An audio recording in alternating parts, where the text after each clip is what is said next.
as always.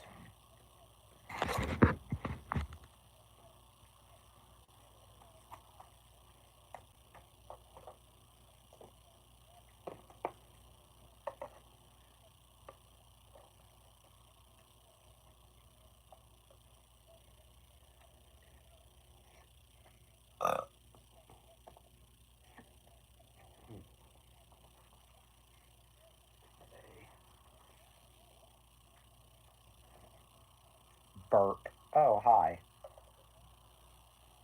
Oh, damn it, Diane. I thought I was alone. Anyway, welcome to Wonder After Dark. I don't have any other witty joke for that. Just welcome to Wonder After Dark. Sylve will be back December 1st. Just felt like throwing that in there. As for what the flying Ritalin fuck we're talking about tonight. Oh. Sonic 3 seems like it could be what Sonic 2 should have been. Honestly, as somebody who likes Sonic 2 well enough, agree. Like, ignoring the more just out there shit going on in Sonic 3, I honestly do agree. Like, Sonic 2 is good, and it is an improvement over the first in some ways, but Sonic 3 seems to be a step in the right direction so far. And you know what? That little tangent is actually very appropriate given what I'm reviewing is another Paramount property. A Fairly Odd Christmas, also known as A Fairly Odd Movie 2, is a 2012 American live-action animated Christmas comedy television film. It is the sequel to the 2011 live-action TV movie A Fairly Odd Movie Grow Up Timmy Turner, and the second live-action adaptation of The Fairly Odd Parents.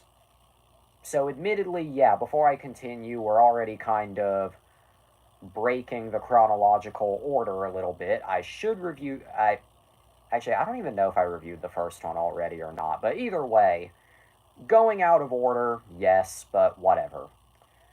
Anyway, the film stars Drake Bell, Daniela Monette, or Monette, I don't know how you say it, Tara Strong. You know what that stare means, and that face. Tony Cox, Darren Norris, Terrell Rothery, Travis Turner, Devin Dalton, and Donovan Stinson. Ooh, Tara. Yeah, Tara. Anyway, the music was composed by series regular Guy Moon. Scrolling down here, the film was produced by Billion Fold Incorporated, Frederator Studios, Pacific Bay Entertainment, and Nickelodeon Productions. Has a runtime of just 1 hour and 7 minutes, so 67 minutes. And it aired on Nickelodeon on November 29th, 2012. Just in time for the Christmas season. Guy Moon better than Butch Hartman. Agree. Agree. Butch Hartman, there's one good thing I can say that he did, and that's bring the Fairly Odd Parents into existence. Other than that, though, kinda iffy, but at least he gave us a great show for its first couple of seasons. But anyway.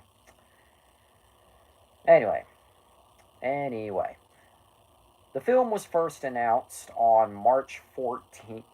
Butch is an actual villain. Agree. A creative villain, but still a villain regardless.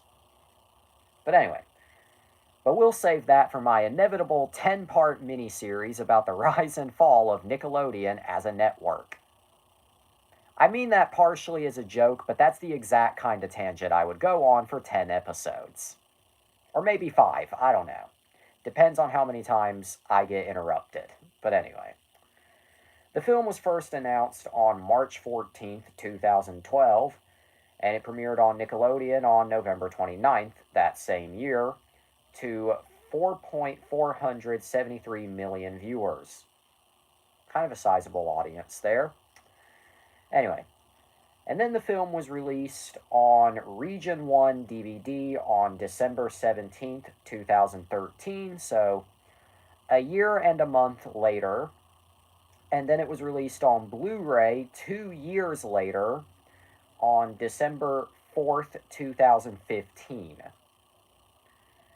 So it released on DVD in 2013 and then Blu-ray to the... Yeah, I don't know what was going on there either, but anyway. Anyway. Just looking through... Okay, we already read most of this cast, but I guess I didn't really say who the actors played, so I guess I'll do that. Drake Bell, of course, reprises his role as Timmy Turner, as does Daniela Monette as Tootie, which I'm just going to say it. Tootie is a completely different character in the live-action trilogy than she was in the show. So why did they name her Tootie? But anyway. David Lewis as Denzel Crocker. Darren Norris as the voice of Cosmo, as well as Mr. Turner. Suzanne Blaxley, I don't know how to say her name, as Wanda, voice of Wanda. Tara Strong as Poof, voice of Poof. Tara is everywhere. Terrell Rothery as Mrs. Turner. Mark Gibbon as Jorgen von Strangle. Travis Turner as Dingle Dave. Devin Dalton as Christmas Carol. Tony Cox as Elmer the Elder Elf. I'm a little mad that they beat me to that name, Elmer the Elder Elf. Devin Weigel, or Wiggle, as Vicky. Donovan Stinson as Santa Claus. Dahlia Bella as Jungle Jill. That's just a few letters off from being Jungle Julia from Grindhouse, and I hate that so much. Olivia Steele Falconer as Katie. And Butch Hartman, ew, as Christmas Caroler, Ginger Fred, Ginger Ed, Ginger Ned, and Ginger Jed. Dave D, Dozy Beaky Mitchentich. Anyway. I guess since this Wikipedia page is fairly dry, I'll just... And Ginger Dead. Ginger Dead Man. That too. Anyway. Since this Wikipedia page is very dry, I'll just read about the production. Plus, I've read about the production on the last couple of things I reviewed, so I'll do it tonight. 20 days after the premiere of A Fairly Odd Movie, Grow Up Timmy Turner, on Nickelodeon, Fairly Odd Parents creator and writer Butch Hartman tweeted that he was working on ideas for a sequel to Grow Up Timmy Turner. And on March 14th, 2012, during Nickelodeon's 2012 to 13 Upfront... Oh yeah, we forgot to review... Oh yeah, we did forget to review Evil Bong and Ginger Dead. Better luck next time. Oops. I mean, to be fair though, we also did forget to review Hocus Pocus and Evil Dead and the remaining Scream and Saw sequels. You're reviewing Evil Bong. Well, you never said when, so at least you're giving me a heads up. I have plenty of time to secure it. Anyway. But now's not the time to get spooky. Now's the time to get merry. Anyway, during Nickelodeon's 2012 to 13 Upfront, the aforementioned sequel film tonight. No. Because I can't find it tonight, and I don't have time to watch it on camera. Anyway, the aforementioned sequel film, Let's Get Married. Let's Get Naked. Anyway. My favorite Patrick Star quote with no context. Let's get naked. Anyway. I like to imagine Bill Fagerbach didn't even have a script for... Like, that was not in the script. He just thought it was funny. A lot of classic SpongeBob dialogue gives me improvised vibes, and Let's Get Naked from Patrick definitely does. Anyway. A Fairly Odd Christmas was filmed in everybody's favorite, Vancouver, British Columbia, Canada, from March 23rd to April 18th, 2012. And then on November 8th, Columbia Records and Nickelodeon announced the release of the holiday album, Merry Nickmas. The album includes a recording of Santa Claus is Coming. I would love to see the recording rooms for SpongeBob episodes. Same. In fact, you know what? If the show ever gets like a either Blu-ray at all, like if the show ever makes it to Blu-ray at all with new bonus features that are not on the DVDs, or if they finally finish the show and it gets like a big complete series box set, just include like whatever archive material you have for like the recording sessions. Even if you'd only have like some newer episodes. I wonder if Tom Kenny is tired of playing SpongeBob. Tired? I don't think so, because he still seems to find it quite fun. He was actually at the Macy's Thanksgiving Day Parade the other day, yesterday. Bill Fagerbach, who plays Patrick, he already says he wants to do Patrick till he's really old, so, or however the quote went, but he said something along those lines. But anyway, back to the fucking enormous, or back to the fucking outrageous penis. Fop. Fucking outrageous penis. Anyway, the album includes a recording of Santa Claus is Coming to Town by Rachel Crow, which would be featured in A Fairly Odd Christmas. On November 9th, TV Guide officially announced, remember TV Guide? Anyway, officially announced that the film would premiere on November 30th and released its first trailer. However, on November 16th, Nickelodeon changed the premiere date to November 29th. And Nickelodeon's official website for the film released a trailer announcing the new air date. And finally, on November 16th, Nickelodeon stated via Twitter that the film would air again on November 30th. Now, get ready for the shortest reception ever. I shit you not, this is probably the shortest reception page I have ever read during one of these reviews. On November 29, 2012, A Fairly Odd Christmas received 4.47 million views and a 0.9 rating on 18 to 49. That is literally all it says. There's nothing from Rotten Tomatoes to read, there's nothing from Metacritic, nothing from CinemaScore, there's just nothing. No critical reviews, nothing. And I couldn't actually find very many critical reviews for this one. I mean, I probably could go on YouTube and watch some reviews, but I really don't want to regurgitate negative cartoon alias content. I can be both better and worse than that. Anyway, in 2013, it was announced that there would be a third and final installment titled A Fairly Odd Summer, with Drake Bell and Daniela Monette reprising their roles. And that film aired on August 2nd, 2014. So its 10th anniversary was actually earlier this year. Yeah, not a lot to really read about, and not a lot to really, like, normally on this show we have like a whole encyclopedia about the film to read, but tonight it's kind of like short, sweet, to the point. Just like the movie itself with its runtime of 67 minutes. Anyway, as I previously stated, the film was released on DVD on December 17th, 2013, and then it was released on Blu-ray later on December 4th, 2015. And I have that Blu-ray here to show for all of you. All one of you. 67 minutes isn't even a movie. I'll address that momentarily. Anyway, also that did remind me of something that I did notice with this Blu-ray. Anyway, now the DVD and Blu-ray of this were not released in stores.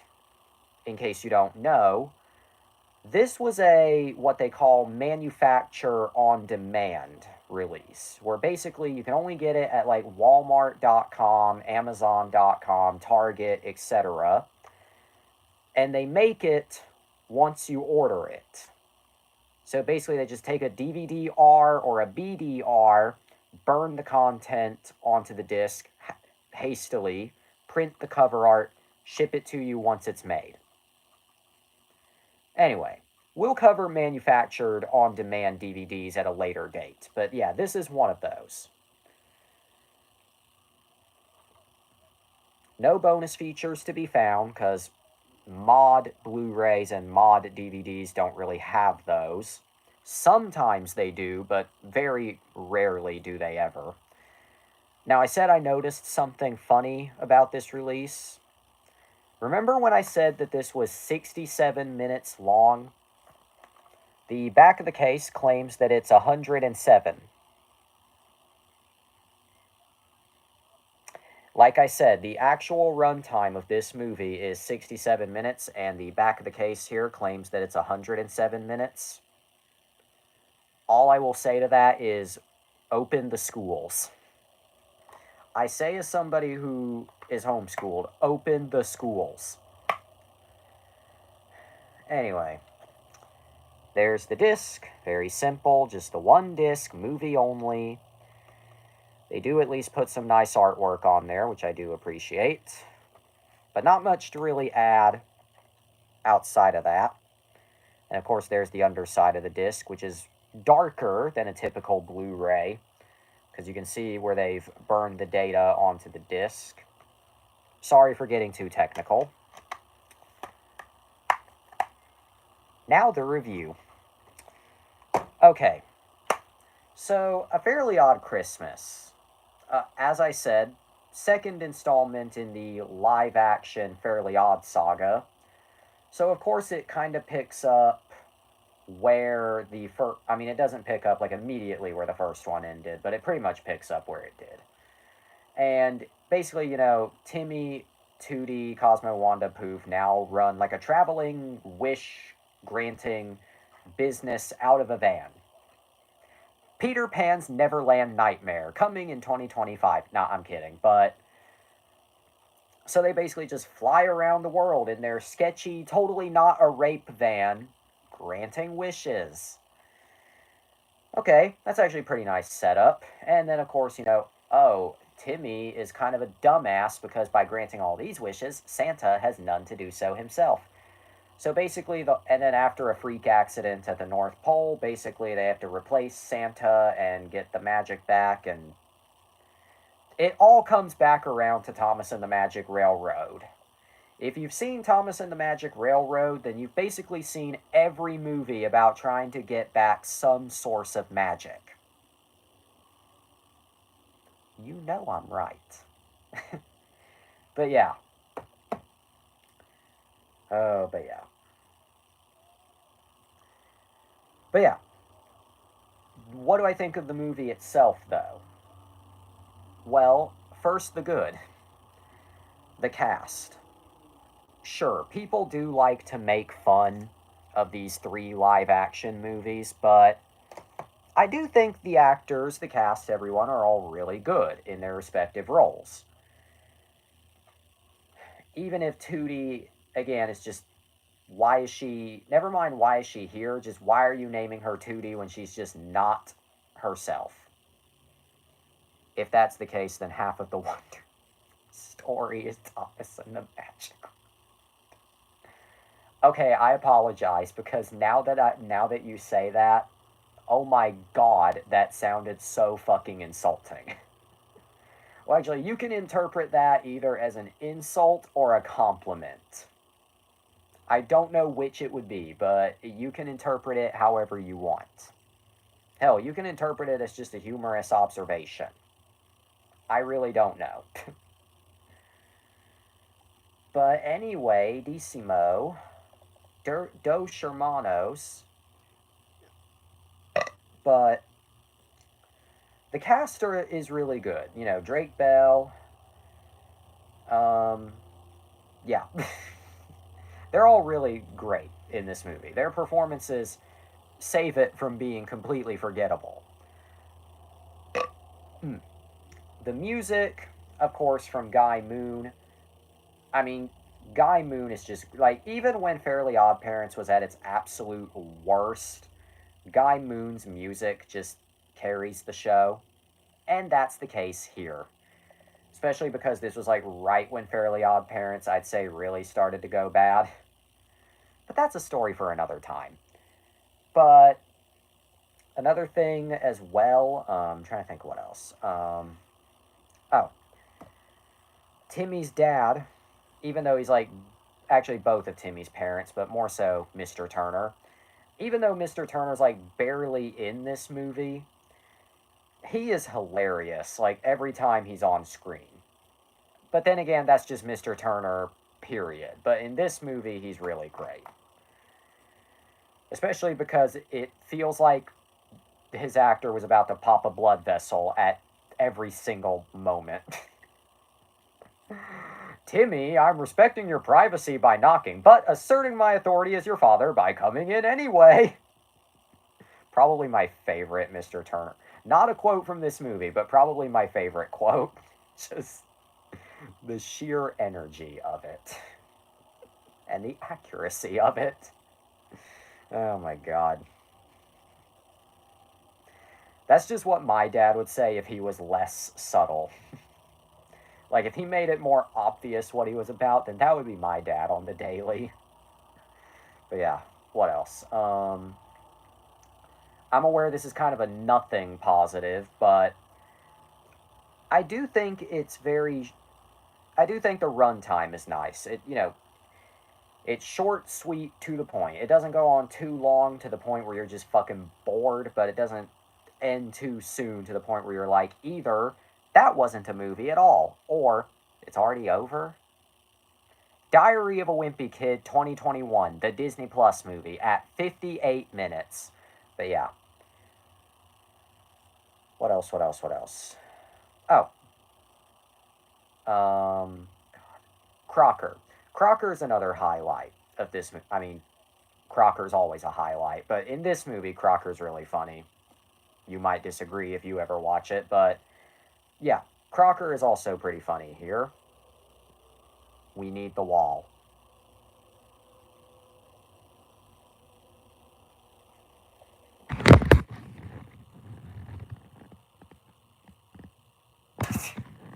I know I probably greatly misinterpreted that, but yeah, there's a wall. Yeah. But yeah, nice wall. Yeah. Yes. Anyway, but the beauty of having a very crude setup for these without the ability to do any fancy live effects is that I can do stupid shit like that. Can't do that with desktop streaming. Sure, desktop streaming, you can have background music, startup animations, borders, stuff like that. iPad mobile streaming, you can take that shit anywhere you want. Anyway, but yeah. Also, real talk, this show would be really cursed with fancier effects. My Wallace is collapsing. Let me try that again. My Wallace is cramping. No crack, Gromit. We've forgotten the crack. Anyway, and I think Wallace being a crack addict would explain so much about Wallace and Gromit. Anyway, but what? But yeah. A negative, I guess my crack is collapsing. No crack, Gromit. We've forgotten the crack. Okay. Um, I guess a negative I can think of with A Fairly Odd Christmas. Although I did say that the runtime is very good and then, short, sweet, to the point, it feels like towards the last 10 minutes, it starts to kind of rush itself. Like, it feels like you're reaching like a big, epic climax of the story, and then everything is just kind of quickly resolved. Like, very quick.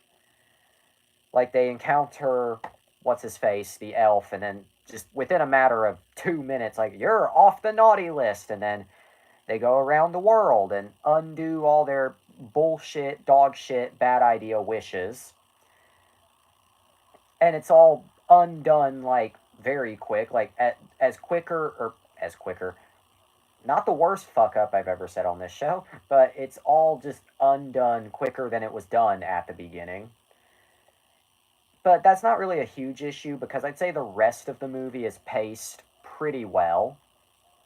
It's just those last few minutes that feel kind of rushed.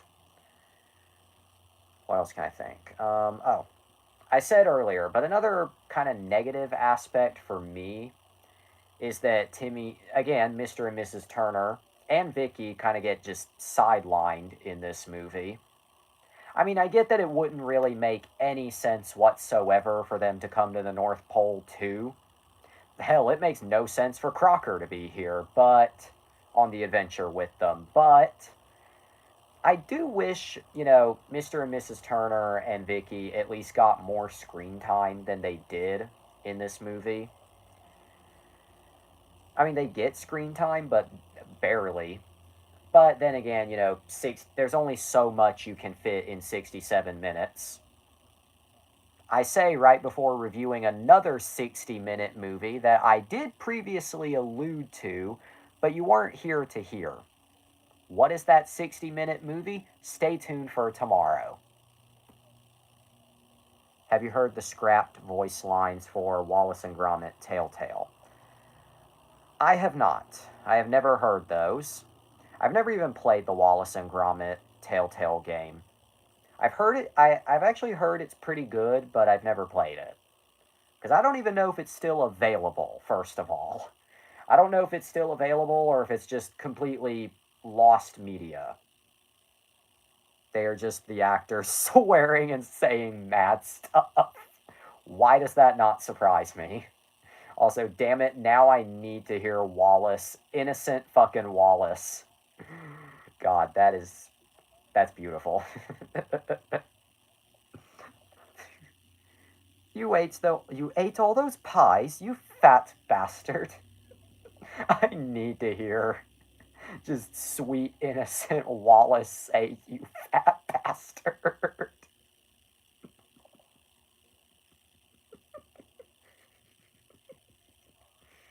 I see somebody has Wallace and Gromit on their mind, by the way. I mean, we love Wallace and Gromit in this house.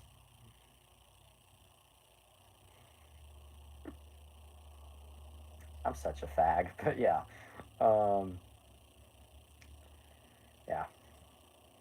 Okay, but yeah, a oddly peculiar Christmas. But what else? What else? What else? What's another negative? Oh, not really a negative aspect, but something I did think about earlier because I actually did oops. Because I actually did watch this earlier in preparation for this episode. Something humorous that I did pick up on in the first couple minutes of the movie is there are these two burglars who are basically, trying to steal some TVs and shit. Discord, I found them. Okay. I'll check that after the review. I mean, I'm about done with this review anyway, but I'll check after the review. But anyway, something kind of humorous I did pick up on in the first couple minutes is there are these two burglars that are trying to steal some TVs and shit. And of course they say the line, "I wish we," and of course Timmy and them are stupid enough to grant the wish. Now, it's not the fact that that's genuinely pretty funny that I picked up on. No. One of the burglars in the movie has long blonde hair and they just have that personality. I bring this up because it feels like they wanted to get Kevin Smith and Jason Mewes to play Jay and Silent Bob as these burglars, but then they didn't want to do it, so they just said, let's get random blonde guy and a fat black man. Also, yes, blonde mentioned. But yeah, it feels like they wanted to get Kevin Smith and Jason Mewes to play the burglars, but then they weren't available or they didn't want to do it. So they were just like, let's just get a blonde guy and a fat black man. I can play. Yeah. That's what it feels like. I'll have to see if I can find the clip on YouTube sometime, but yeah. But what would be my overall review of A Fairly Odd Christmas only 29 minutes into this episode? Well, Is it a great movie? No. Is it a great piece of Fairly Odd Parents content? Absolutely not. But you know what it is? It's nice, wholesome, harmless, inoffensive Christmas entertainment. Nothing more, nothing less. Just sweet, wholesome SpongeBob SquareCock. Yep. It's just wholesome, nice, simple Christmas fun. Nothing more, nothing less. I'm going to give it a I'm going to give it a 6 out of 10. Not any higher, not any lower. 6 to me is pretty good but not bad. You might disagree, but that's where I see it. Plus, I mean, even if a movie is terrible, I do try to think fairly positive of it. Unless it's The Chaperone. Sylv made me watch The Chaperone, which is a terrible WWE movie. God, it was fucking boring. Like, I hated it. Like, I'm never gonna watch that movie again. Not even if he makes me. Mind you, Sylv makes me watch everything. Oh God. All right, now I'm gonna watch. You should watch Rio 2. Oh, I've already seen Rio 2, and I have the full intention of reviewing both Rios on this show. But I do have to review Rio 1 first, just so you can have a moment of peace, or an hour of peace. Anyway, oh boy. Okay, anyway. And now it's time to fill out the rest of this episode with pointless padding filler. Out of character Wallace outtakes. This should be fun. I'm gonna whoop his ass.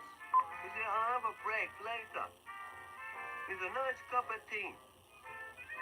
And some toast. And crank. No doubt they'll come to heel once they've a proper roof over their heads. I'm sure everyone will give generously at the fair this weekend. What the weekend? What am I talking about? You really ate all of these pies? You fat bastard.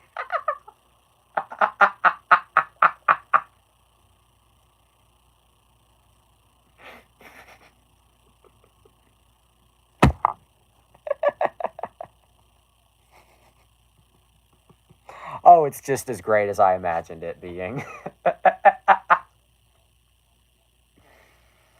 Oh, it's amazing.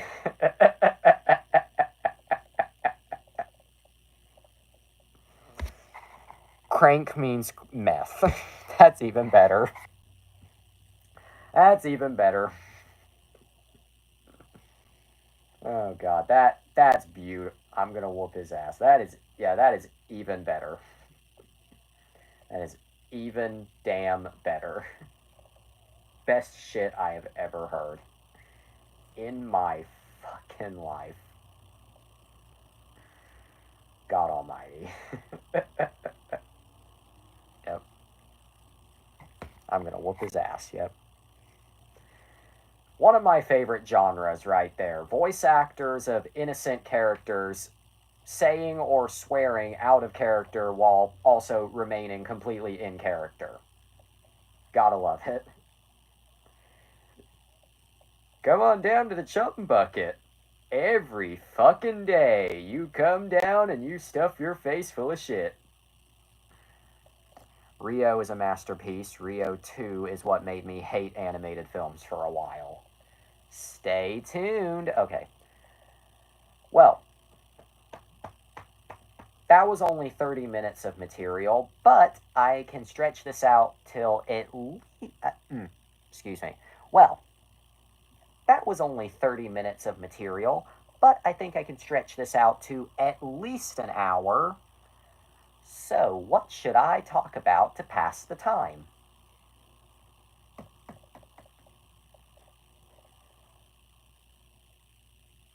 I actually really don't know. Like, I feel like I have thoughts, but I'm trying to think of the right thought.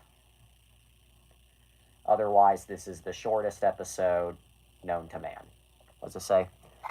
Not even joking, I had a disdain for animated films after Rio 2, because every animated film after felt like Rio 2 to me.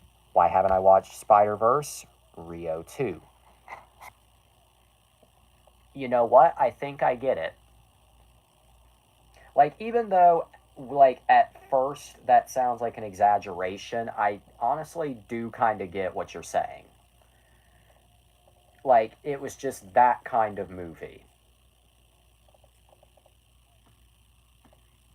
I would give my thoughts on Rio 2, but I'll save that for its own dedicated episode. That film kills me. I couldn't stand it. Yeah. You'll hear my thoughts on another time. Alright, but, yeah. Alright, like I said, we're only about 36 minutes in. But we only have like 30 minutes of material, so I'm going to stretch this out now. So, you know what? I guess we'll talk film franchises, because this is the second movie in the Fairly Odd trilogy. So I guess I'll just talk other movies, other franchises that I have reviewed, but that time my stepsisters wanted to play a movie and they almost played Rio 2. Your personal hell. Wait, actually, if I do review Rio 2, I should call it Your Personal Hell. Instead of my personal hell, I should call it Your Personal Hell. Break the title convention just for this occasion. That's how they found out about my hatred of all the ways. But yeah, if I do review Rio 2 on this show, I should call the episode Your Personal Hell instead of My Personal Hell. I just think that'd be a funny one. That'd be the best title for it. Or Your Purgatory, that could work too. But yeah. Alright. What else? Okay. Oh. Now that I just thought about it. Okay.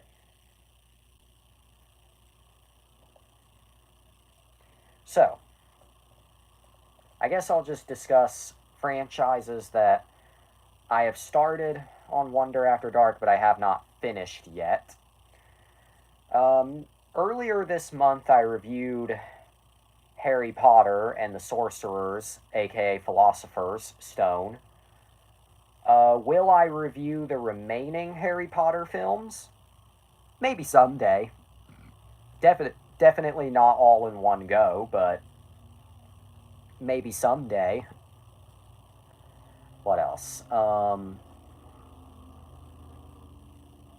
I will say this, though. Rio as a whole was one of the things that got me into fantasizing stories about fictional characters, essentially fan fiction. Well, that's wholesome, at least. That is quite wholesome. I can't really pinpoint exactly what it would have been for me, but honestly, I wouldn't be surprised if it was this blue bugger right here. I wouldn't be surprised if it was this blue bugger for me. I just wouldn't be surprised. Okay, but anyway. We've reviewed a lot of movies and a lot of shows on Wonder After Dark, but there's a couple of franchises that I have not finished reviewing yet. I did cover...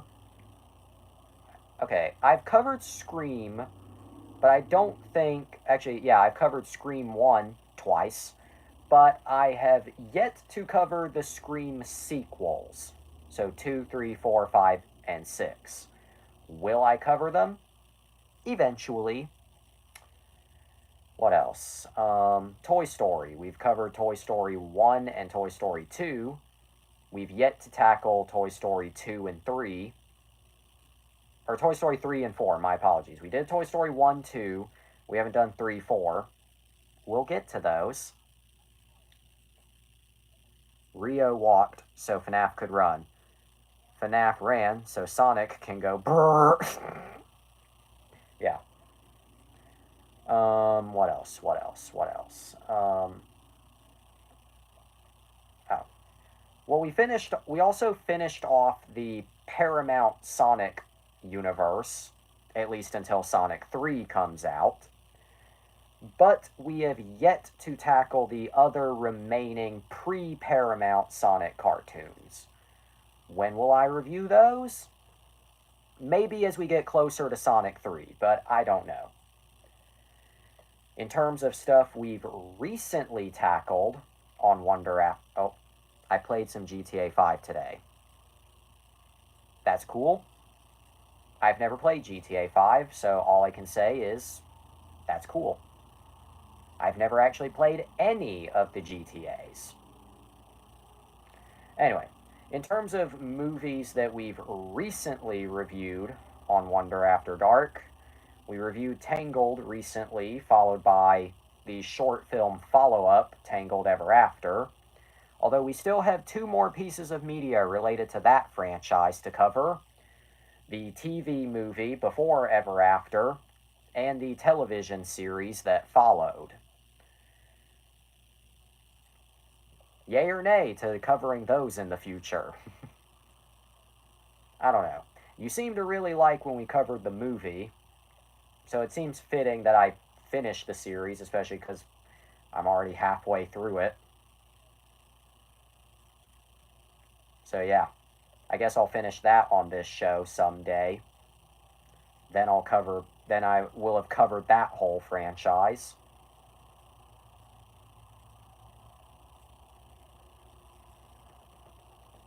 So yeah.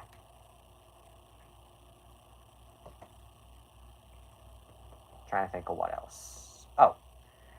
Not related to movies that I have reviewed already, or that I'm going to. Well, yes, related to what I'm going to, but anyway. I'm going to throw this one at you, audience. I have 2 movies in mind that I would like to review on tomorrow night's episode. Neither of which have anything to do with each other, but both of which I have been planning to cover for a while. I'm going to throw a poll at you as to which one I will cover. Whichever one you vote for first is the one I will review tomorrow night. So I'm going to provide you with a poll now.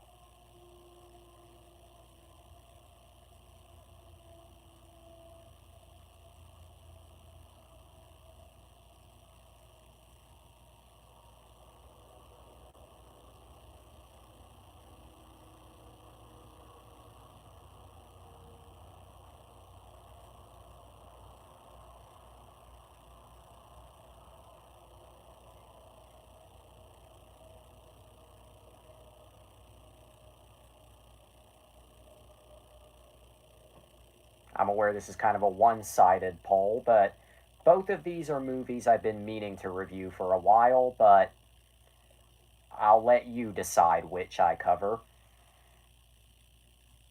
No. I guess I should have expected no. I mean, to be fair, though, there's a lot of movies I haven't covered yet. I just threw these 2 at you because they've been on my review agenda for a bit now. And in the case of one of them, we're getting close to Christmas, so might as well. While I do allow the answer of no, I also request a serious answer. Because what is it that... Can we cover video games? I mean, we've covered video games on occasion before. Not often, but we have covered video games, so I'm not going to rule it out. I mean, unless it's a game that I haven't played before and don't have a copy of, but other than that, if it's a game I have played, then I'll cover it. Yeah, just that. The only answer I can really give to that question.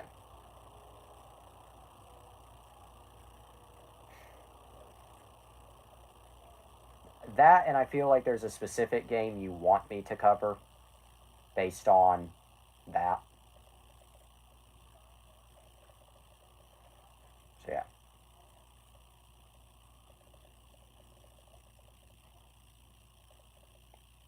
Unless you were just asking, can we cover video games in general?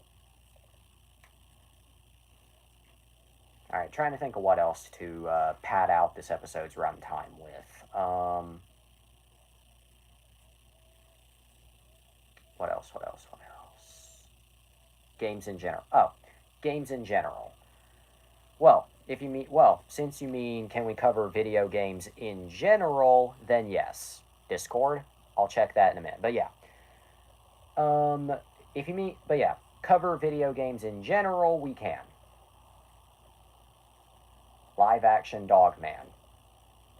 You sent that to me earlier, but it's just funny.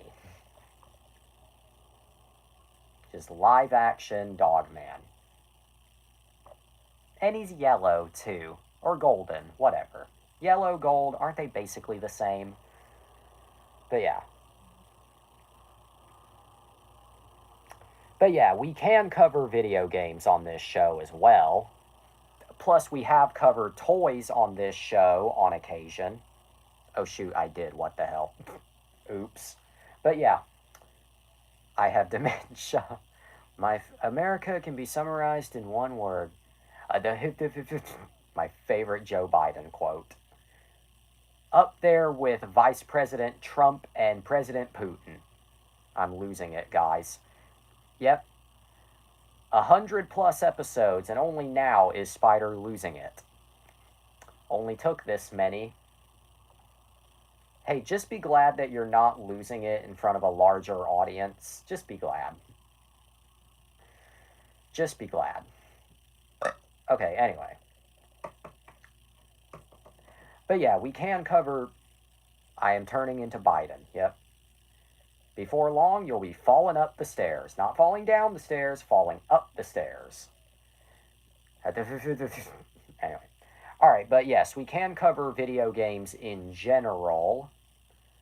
I mean, we've covered movies, we've covered TV shows, and on some occasions we've covered toys. So, in case you forgot, we actually did cover My Little Pony toys and merchandise. So, yeah, if we cover My Little Pony toys on this show, we can definitely cover video games. Just don't ask me to cover game development, because I wouldn't know game development if it sucked me in the ass. Or cover Sonic games. Well, you didn't say which ones, but I'll do it. You know what? You didn't say which ones, so I'll just say what has just entered my mind. Even though it's the most, everybody knows kind of thought. I feel like Sonic 1, and you could say Sonic 2 as well, but I feel like Sonic 1 is probably the single most re-released and ported game known to man. Rivaled only by Doom. I mean, name any device, any console, anything, and I guarantee to you Sonic 1 is on it. Sega Genesis, you can play it there. NES, well, there have been bootlegs, so you could count that. SNES, someone's probably working on it as we speak. A fucking iPhone, go right ahead, sister. Nintendo Switch, let it hang, sister. PlayStation 4, 5, 3, 2, maybe the 1 somewhere. Nintendo DS, Game Boy Advance, you. Yeah, like I said, Sonic 1 is probably the single most ported, re-released, and remastered game maybe ever. And I think it is really funny how the Nintendo Switch has both the Christian Whitehead and the kind of original versions of Sonic 1.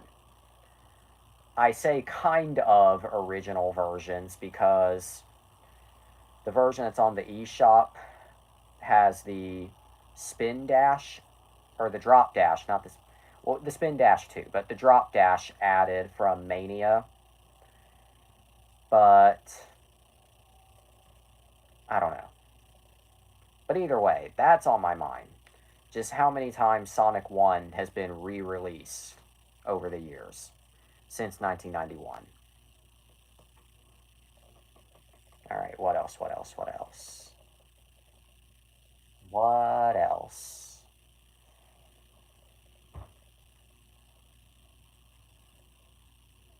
What else? Oh. Yeah, no, actually, I'll save that for last. I'll save that for last. Trying to think. Trying to think.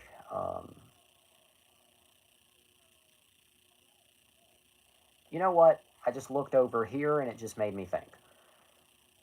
What is something that everybody else finds nostalgic that you think is nostalgic but also overrated? If that makes any sense.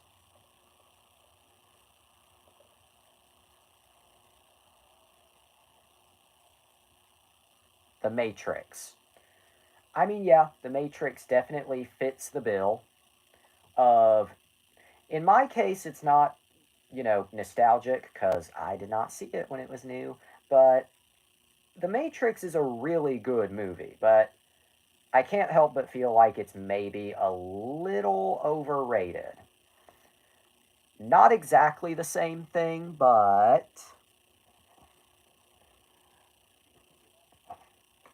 I have to say it, and I know this might be a potential hot take. And yes, I know this is a really random movie to hold up, but is VHS nostalgic? Yes, very. Is it still fun to, pop in an old tape and watch a movie or show that way? Yes, I think so. But does VHS still deserve all the hype? Not really, no.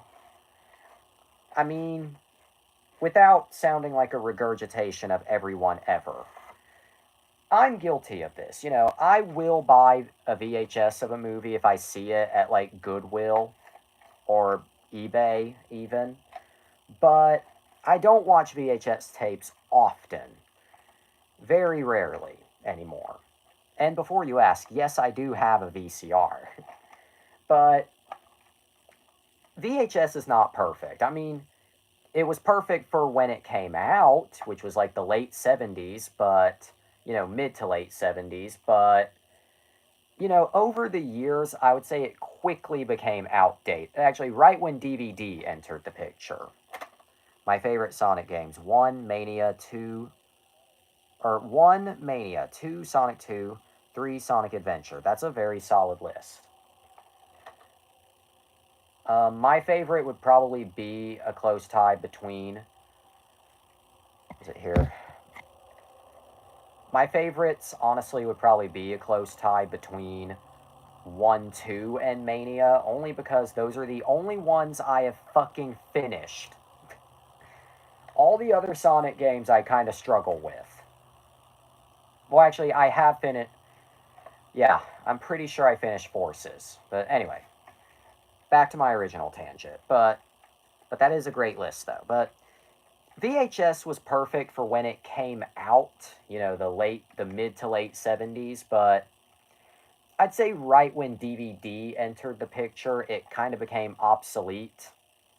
But it just kept hanging on there, which is cool to see a format like this last so long, lasted all the way up to 2007. That's very impressive, and it is pretty cool to see late era tape releases.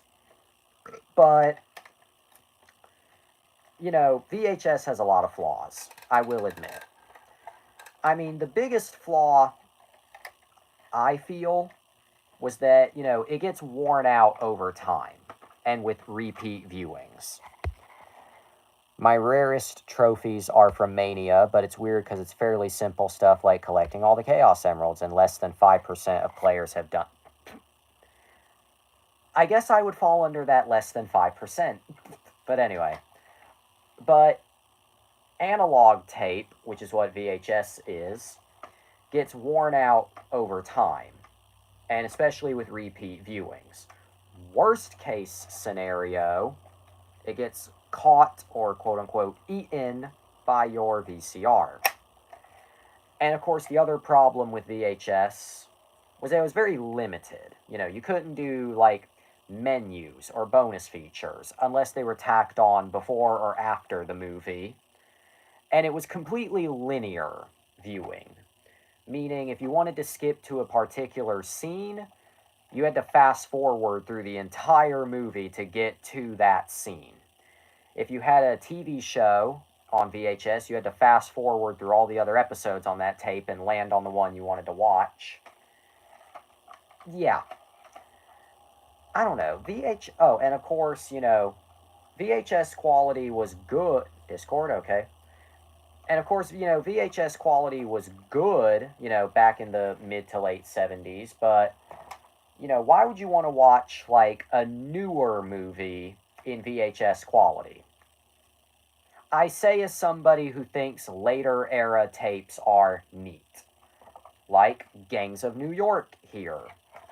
You know, this released 2003, but this is a neat one to have on VHS. Kind of a, not rare by any means, but later era release. So yeah. What does it say here? But I don't know. I guess VHS nostalgia. Okay, that's a bunch of trophies.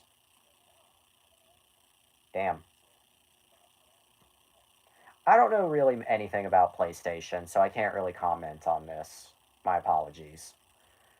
But, I don't know. I just feel like VHS nostalgia, while very fun, is kind of overrated, in my opinion.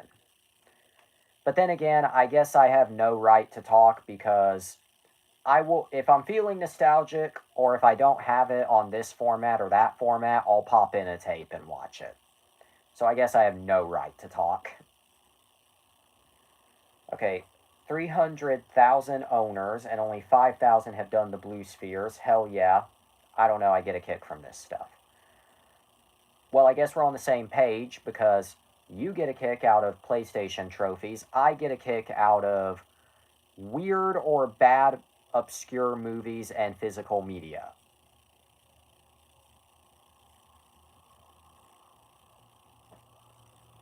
So I guess in terms of weird and bizarre interests, we're pretty even.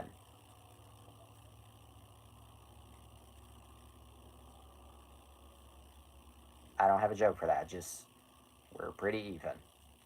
I don't like showing them off, though. I can kind of see why, honestly. Just, I can see why.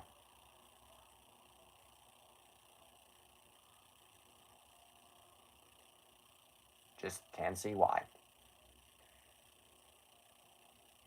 Yeah. But you get where I'm... Unless it's something I genuinely find interesting. Well, that makes perfect sense.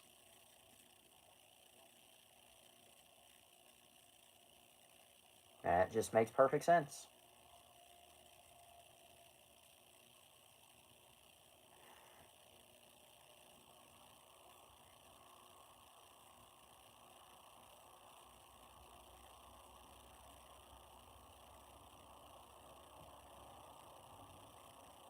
It just makes perfect sense.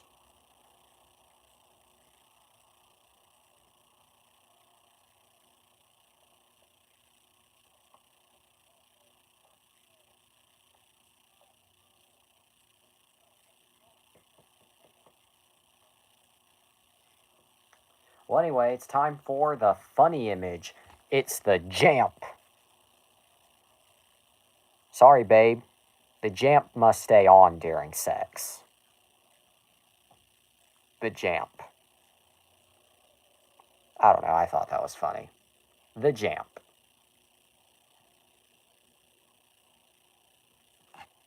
The Jamp.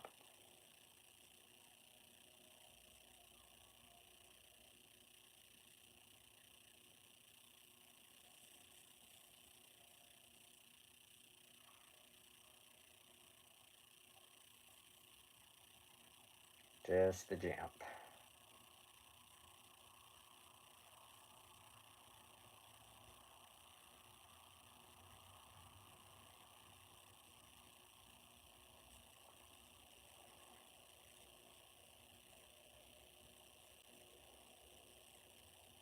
All right, is there anything else you would like to hear about for the next 7 to 10 minutes? Or the next episode? Discord? Okay, I'll check that. Also, check these out, my old messages. Oh. Wait. Oh. Some old messages. Okay, okay.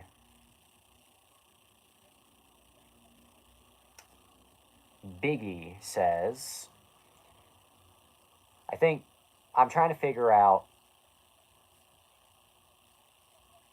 Okay, I'm trying to figure out. The way this is formatted is kind of throwing me. I can't tell if these are messages that have been sent to you or that you are sending, because just the way it's formatted is kind of throwing me. The way these images sent to me. Okay. Okay, Biggie gorilla emoji, dicks out for Harambe. Biggie says, kind of small here, don't delete your account because of hate. Post more often if that's the case. Long time ago, I can tell. Do what you want, man. You're the only one living your life. Don't let some loser tell you otherwise. Sonic's dope. Bitch. People will bitch about anything as long as they know it's getting to you. People are pathetic. I hope Biggie is still out there, because Biggie is based there. Anyway, he raises a great point. Alright, Instagram user says, the fact they're insulting you for being a Sonic fan just proves they have no argument. LMAO, don't listen to these idiots. Agree. LMAO says, these people really don't know what they're talking about. I mean, I agree with that Ben Nell 03 comment, but he really did go hard on you, bro.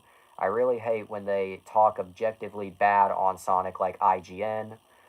Or if they talk subjectively, they gotta call Sonic a fucking furry or insult him badly. Man, I really cannot understand some people. Yeah, those are old right there. I mean, they say 2020, so yeah. That's a trip right there. Yeah. God. 2020, the early 2020s, back when I had a lot of harassment, yeah. I've noticed harassment kind of runs in the family. Like, not when I say runs in the family, I don't mean like my literal IRL family. I just mean like the people that I know. But to be fair though, at least they were only going after what you are a fan of rather than your whole fucking existence.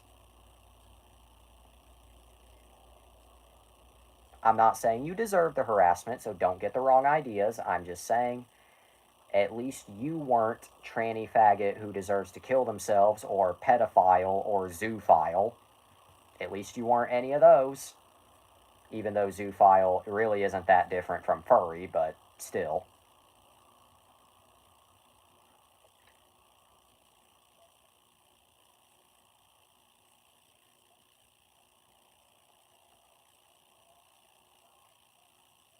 It's always fucking harassment.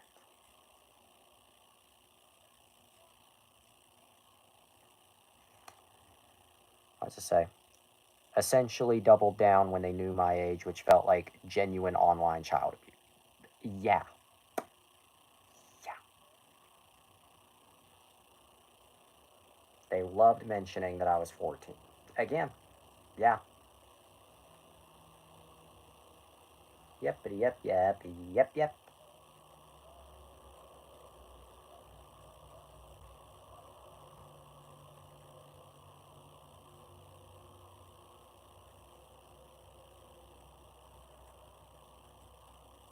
I'm gonna be real with you, my guy, my audience, whatever you want to call. I mean, I call you audience just because I like to be kind of, even though this is not a scripted show, I do like to say audience because, well, one, it's technically correct, and two, it kind of gives it more of a, I guess, TV vibe, even though this is not a TV show. But I'm gonna be real with you. All the shit that was said to me is kind of why I get a little defensive when gender jokes get brought up to me. I mean, I'm not saying, stop being funny. No, if you're making jokes, that's okay. But when you and Sylv are constantly switching back and forth between he and she and just going at it over that, that's kind of when I get like a little like, y'all two should stop.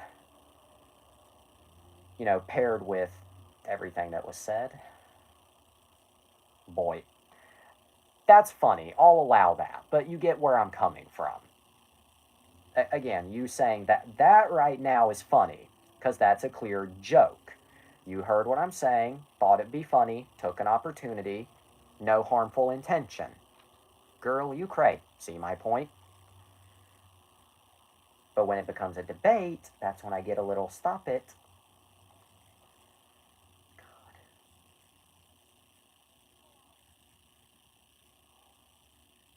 I wish those fuckers hell. Shit, I wish they don't even get a funeral. I wish they just get, you're a Boral. Again, that's funny. I'll allow it. And I'm halfway tempted to change my Twitter bio to Boral and nothing else. Just remove every single word or sentence in the bio and just replace it with Boral. Yeah, like I said, I'm really tempted to just change my Twitter bio to Boral and nothing else. No context or anything.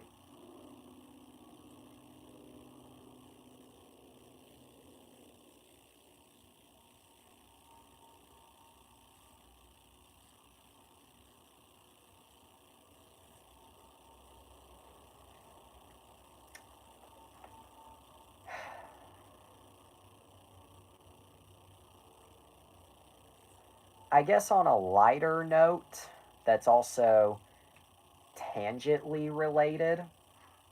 Our favorite gardener, aka Aegea, Trevor Phillips, Michael DeSanta, Franklin, I forgot.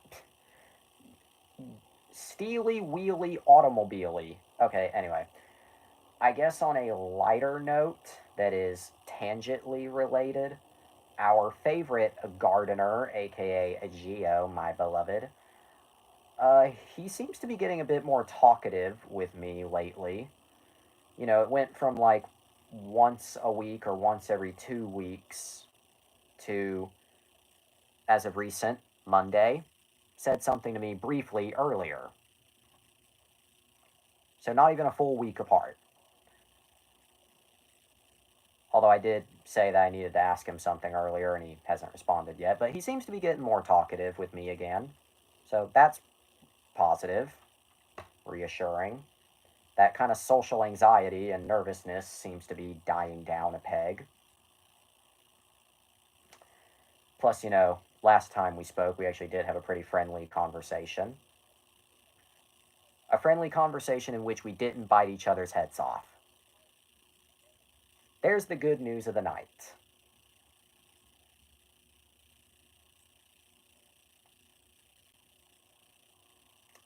Yeah. Even if it's not spectacular news, but yeah.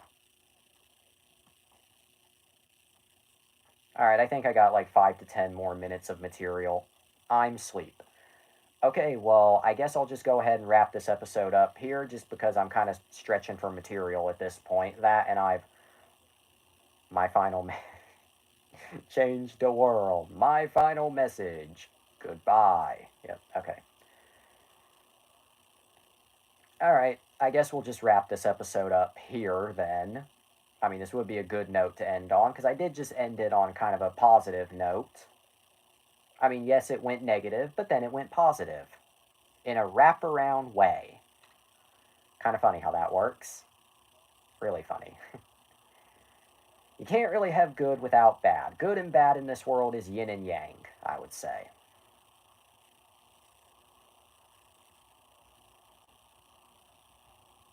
Alright. Yeah, I guess we'll just wrap this episode up here, because, I don't really have much else to add. And, I've already met the movie review quota. Yeah, this would be a great note to end on.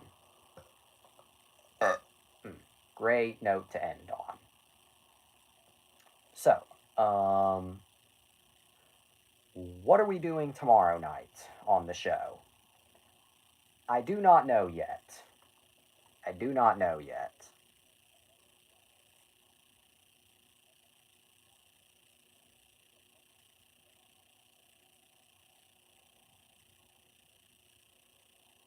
Just wishing the boss good night. And wishing Spider good night. Spider the boss. Anyway. Alright. What are we reviewing or talking about or doing on tomorrow night's episode? No idea yet. But, come back December 1st for something, oh god, let's just say hellish. December 1st is going to be pure agonizing hell. And I don't mean because of Sylve. I mean the topic is going to be pure agonizing hell. So, yeah. But as for what we are covering on Wonder After Dark tomorrow night, I don't know yet. I do not know yet. I don't know. I really can't think of anything at this moment, but I'm sure tomorrow it'll come to me. Excuse me? Yeah. So yeah. Yeah. Alright. So.